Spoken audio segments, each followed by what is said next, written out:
Greetings. I'm Major John T. Stom, Chief of Public Affairs for the 908th Airlift Wing.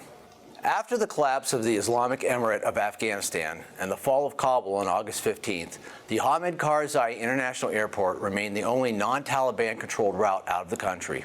Between 15 and 30 August, the U.S. evacuated more than 82,000 people, including U.S. citizens, special immigrant visa applicants, and other vulnerable Afghans.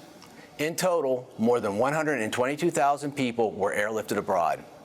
These evacuation operations comprise the largest in history. I am here today with three members of the 908th Aeromedical Staging Squadron: Major Jeffrey Riley, Captain Caitlin Camacho, Master Sergeant Quincy Miller. All three were in Kabul during the evacuation operations. This is their story. Thank you all for being here today. Thank you. Let's start by talking about when you first got into Afghanistan, where you were at and what your duty title was, what a typical day was like. Okay, I guess I'll start. So we got into country, into Bagram, around May 1st. And so we were there at Bagram, working both on the floor and also doing our IRPS mission, which is the patient staging mission. Were you seeing a lot of activity before the fall of Kabul? It was pretty busy. I would say on a given day we were doing at least 1 to 2 missions a day coming in. The 9 lines were coming in. We would get them off the Black Hawks and bring them into the hospital. What was going through your head on August 15th when you found out that Kabul had fallen into Taliban control? I think that day was the day that we actually got sent into the bunker area, and we were made to stand guard. Yeah, I'll kind of help out. Like I said, that's, so the 15th forward is really when you're in full body armor, full helmets, carrying weapons. Of course, we had weapons at all times. You knew things were getting really serious.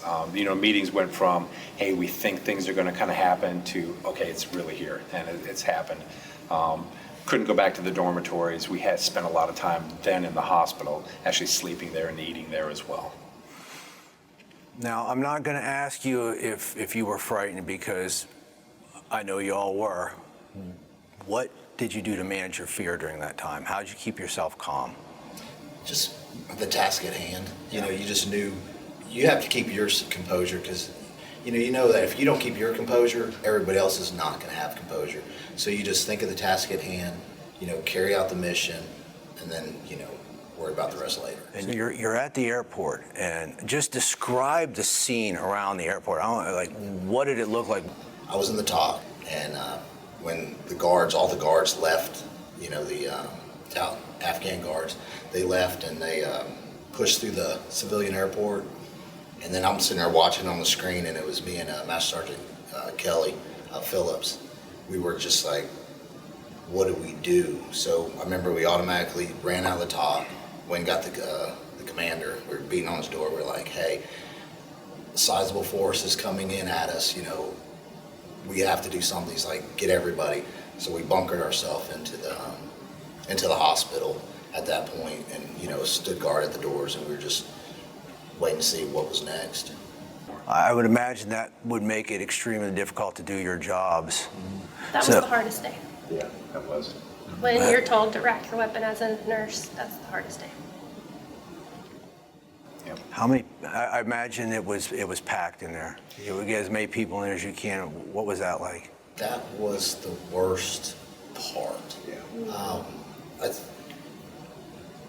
It was just, we were all cluttered in one room, and we just didn't, we didn't have no eyes on the outside anymore, because we were all just, huddled in. We had, guards on the doors, and we just didn't know what was going to happen next. We didn't know what the mob was going to do, because they were, they rushed the airport. We didn't know if they were going to continue on. We were only like 20, 30 yards from where everything was going down, because the hospital was right there at the gate, the flight line gate.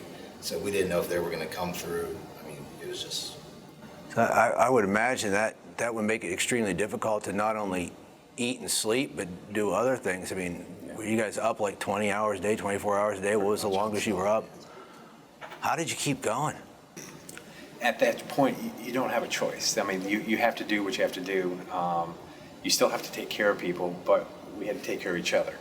all we had was each other. Like I said, we had no idea what's going on outside the hospital itself. So you don't have any other choice just to kind of keep pushing. Did you ever at any point feel like I'm not going to make it out of here? There's plenty of times. Yeah. Wow. Has that experience changed you at all? And if so, how? What's different now? I would definitely say I get more agitated sitting in my civilian job now, listening to everybody complain about little stuff. So I think taking things for granted I don't do that anymore.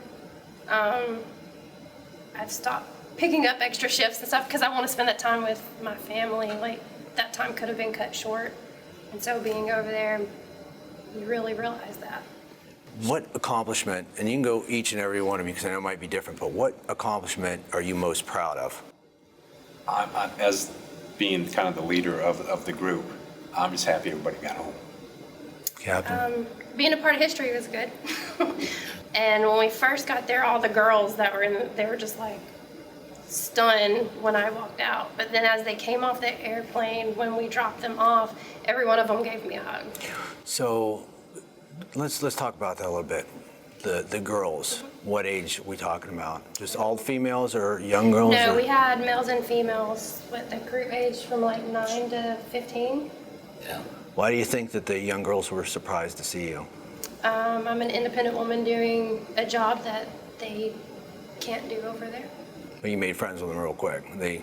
They're real standoffish at first. Like, they didn't really talk to me. There was one that was a little sick, so I took care of her, like made sure she was okay. But it was when they got off and they saw that they were okay. Like, the first thing they did when they came off the ramp was hug me. How'd that make you feel? Good. Did it make it worth it?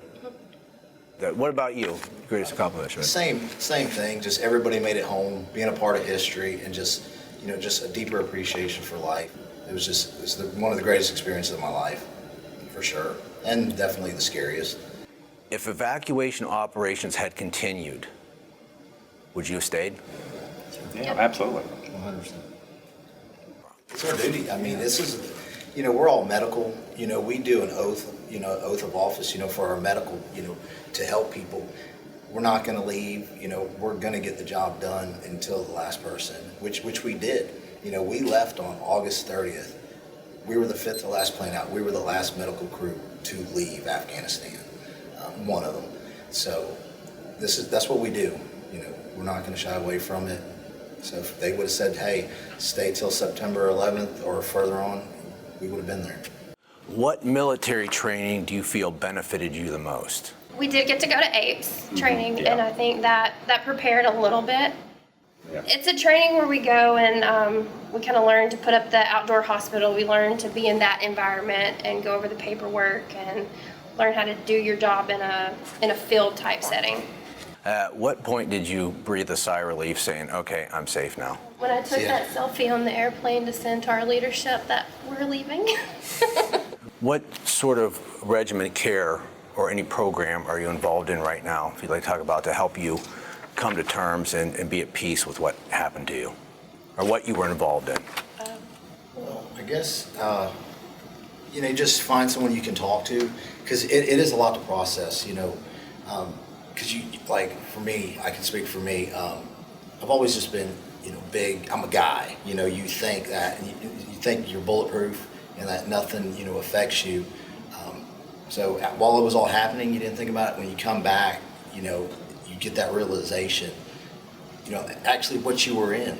And so it makes it, I don't know, it was a tough situation. And don't think you're too big to not get the help you need or to talk to somebody, because it was a tough situation. And I feel, we're all going to remember it, forever. But just, people should, if you feel like you need to talk to someone, you should, and get the help you need, because it was a tough situation. When we got back, we were able to see the mental health providers here, and they actually got us in because it's a such a long line right now, so they worked us in to make sure we were priority and making sure we were okay. So when we went back out to our civilian lives, we were mentally prepared and able.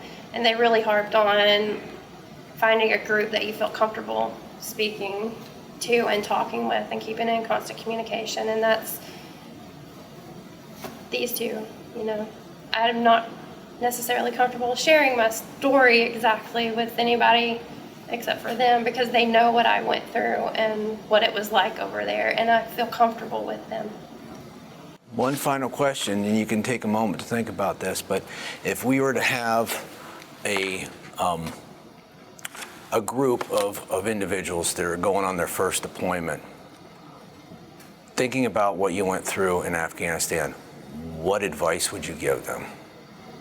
Take it seriously, you know, learn all your training, do everything, you know, but have fun. Go there, and because on a deployment you meet so many people and you build lifelong relationships.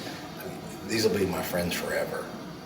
And then also, you know, our Norwegian counterparts, you know, friends, just do your mission, but you're gonna get so much enjoyment, so much out of it.